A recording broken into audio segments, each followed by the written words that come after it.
Like and subscribe right now, or this will be in your bed tonight. Hello everyone and welcome back to my channel. Today we are looking at more of the best posts from r/ProRevenge. Before the video starts, please make sure to like and subscribe for more content.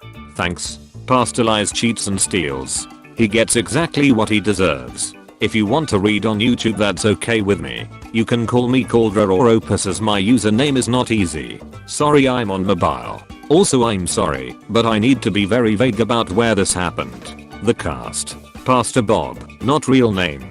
Contractor: me, Caldra, or Op if you want. Setup: I have been a computer technician for more than 15 years.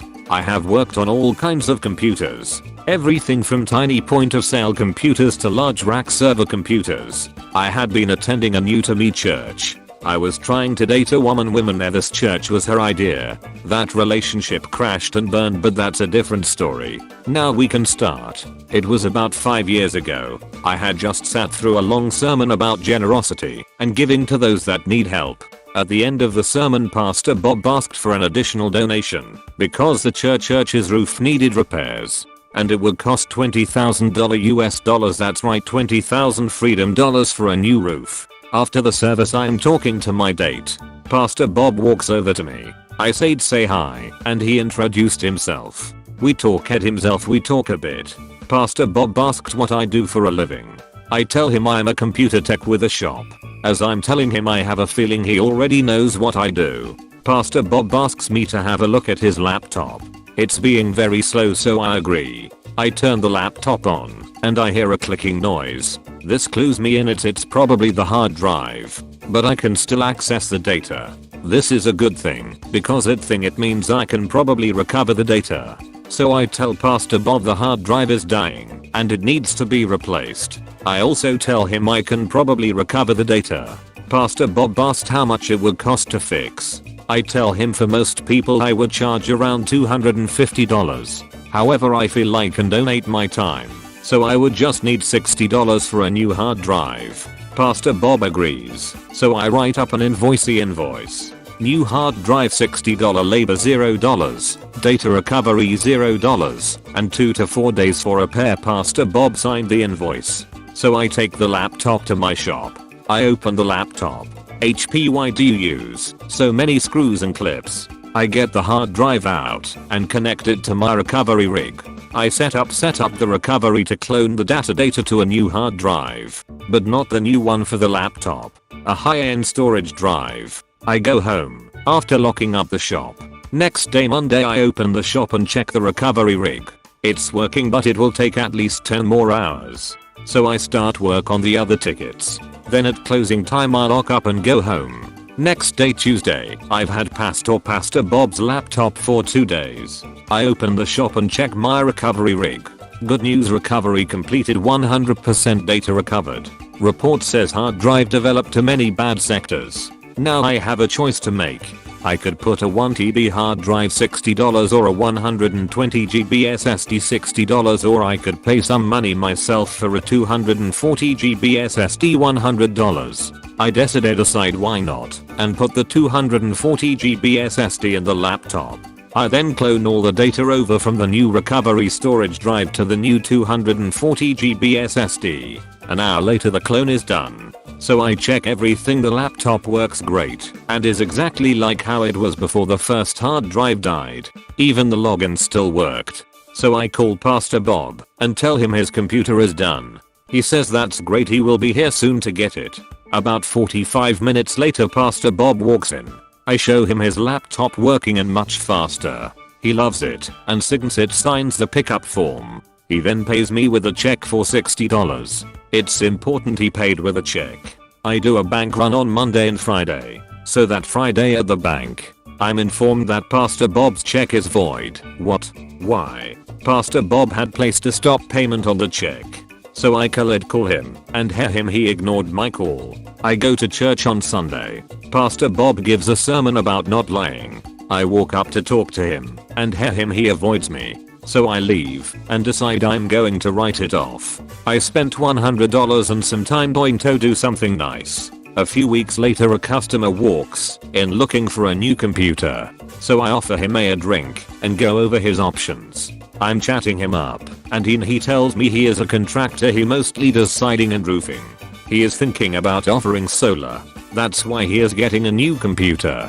I ask how much does a new roof cost? He says up to about $10,000. So I ask him why would someone say $20,000? He had no idea. I thought it was strange. I asked about the church. Contractor said it would have been simple and around $5,000 and he could probably do it for less. Contractor buys an buys nice new laptop. Sorry the setup took so long, the revenge starts now. Something about what the contractor said bugs me later. Why would Pastor Bob lie and say $20,000 for a new roof? And why would he stiff me for $60? I then remember I never cleared the recovery rig storage drive. So I check and there it is, Pastor Bob's laptop data.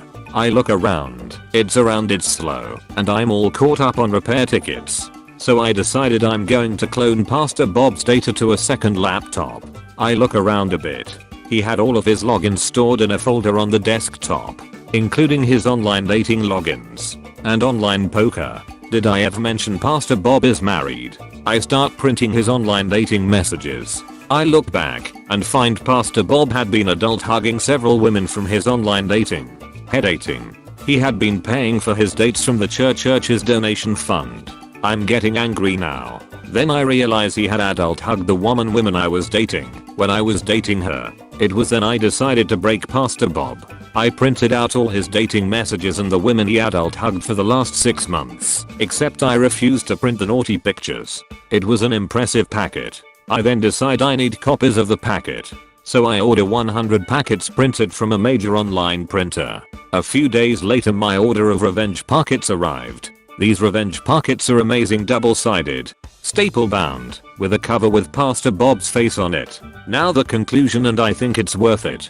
This church had a calendar of what the sermon might be about. A perfect Sunday was approaching. I go to church that perfect Sunday. I show up a bit late. Everyone is in the church, so I put a revenge packet on each car. I have a few revenge packets that are in yellow envelopes, so I put them in the mail. I sent one to all the high-ups in the church, and I sent a special packet with some of Pastor Bob's naughty pics to Pastor Bob's wife. I set the return address to the church. I also emailed a bunch of people the revenge packet from a burner email. A couple weeks after I went back to that church, Pastor Bob was gone, so was the wife.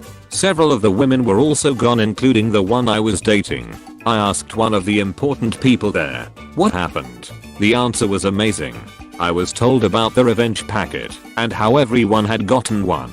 The day my revenge packet appeared, the sermon Pastor Bob had given was about the evils of adultery and cheating on your wife. Thank you, church calendar. The fallout. Pastor Bob was fired and shunned. Multiple women from the church have not returned, including the one I was dating. Pastor Bob's wife is divorcing him, and she is the one that owned the house and cars. No longer. Pastor Bob is now being sued by several people, including the one that fixed the roof. He never paid any of them. There were also rumors of a criminal case for embezzlement. No one has seen Bob in a while now. The church might close if they can't find a new pastor. But the church's money is very low. Apparently he also spent over $30,000 on online gambling. TLDR. Pastor lies, steals, and cheats on his wife with multiple women. Gets found out and doxxed. Gets fired, divorced, and arrested. And no one knows I did this to him. Notes, because you might ask. It's quite possible that several of the very young children and babies at the church were his. But I cannot confirm this. I have no idea where Bob is now. I would think still in jail. Edit. Thank you so much for the awards. It's amazing. Mike finds a way to get rid of problem employee. The revenge wasn't mine, but I figured I'd share as I was witness to the beginning. Certain names and details changed to protect the guilty. Background. Years back I worked for a large bank in the UK. We all worked on the same floor and in the same department, but within different teams. I was just passing through on a secondment and saw the beginning of this revenge, but was filled in on the aftermath later. One of the teams was run by a woman called Sarah. Sarah was by many measures a good manager, but she had a blind spot. That blind spot was a woman called Helen. Now when I was in my previous role I interacted with Helen a fair bit, and she had seemed friendly, but when it came to actually working with her she was a nightmare. She'd tattle, steal ideas and credit, and generally throw you under the bus at any opportunity. I'm not sure why Sarah always protected her, but it soon became a sore point for most people on the floor, who had to deal with her. Enter Mike, who was the manager of a smaller team. Mike could be a bit of a dick, but was still professional and fun to work with. To give you an idea of his character, I found out I was being made redundant, and even though he wasn't my manager he heard about it and booked time out to help me with my CV and do interview practice.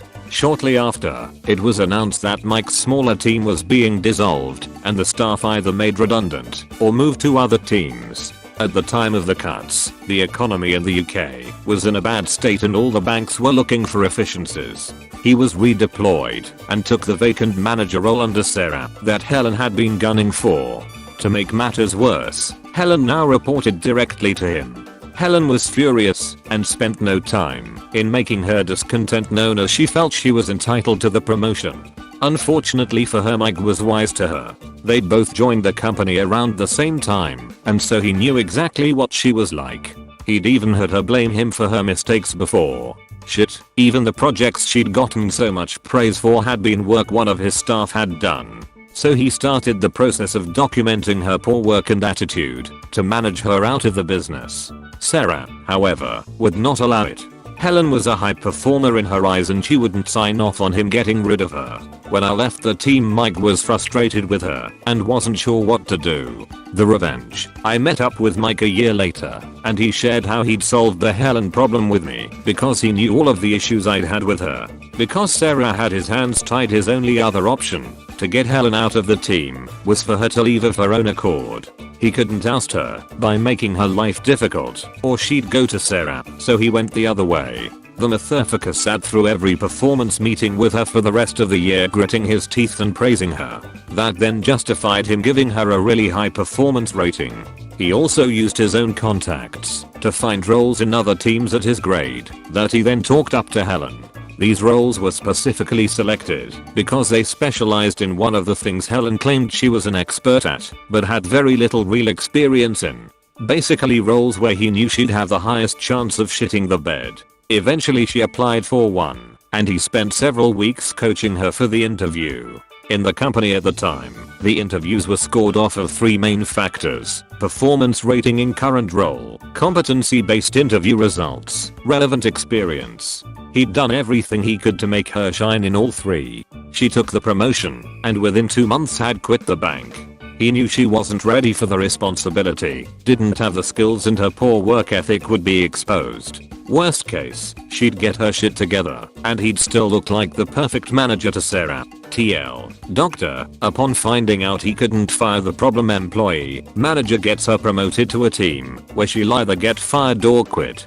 Thank you all for watching. Please make sure you like and subscribe for more videos. The funniest comment on this video will appear in the next video. Bye.